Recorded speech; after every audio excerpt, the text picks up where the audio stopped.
స్వతంత్రం వచ్చే నాటికి దేశంలో హిందీ మాట్లాడే వారి సంఖ్య అధికంగా ఉంది. నేటికి అదే పరిస్థితి కొనసాగుతున్నది. 2011 జనాభా లెక్కల ప్రకారం 44% మంది హిందీ మాట్లాడేటోళ్ళు ఉన్నారు.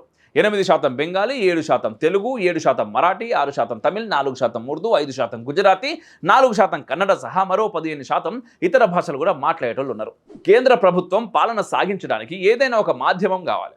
దేన్ని ఎంపిక చేసుకోవాలనే చర్చ వచ్చినప్పుడు హిందీని ఎంచుకున్నది. తమిళనాడు, కేరళ మినహా దేశంలో సుమారు అన్ని రాష్ట్రాల్లోనూ హిందీ అర్థం చేసుకోగలిగిన వారు ఎంతో కొంతమంది మాట్లాడే వాళ్ళు కూడా ఉన్నారు. వ్యాపారం, పరిశ్రమలు విస్తరించినట్టల్లా ఒక సాధారణమైన భాష అవసరం మరింత పెరగడాన్ని కూడా గుర్తించాలి. మరాఠాలు ఎంత తమ భాషను అభిమానించినా దేశ వాణిజ్య రాజధానిలో హిందీ మాట్లాడకుండా పని నడవదని అందరికీ తెలుసు. ప్రపంచంలో అత్యధికంగా మాట్లాడే భాషల్లో హిందీ 4వ స్థానంలో ఉన్నది. మాండరియన్, స్పానిష్, ఇంగ్లీష్ తర్వాత హిందీయే భారత్లోనే కాదు, Nepal, Bangladesh, America, England, Germany, New Zealand, UAE, Uganda, Guyana, Suriname, Trinidad, Mauritius, South Africa దేశాల్లోనూ హిందీ మాట్లాడేటోళ్ళు ఉన్నారు.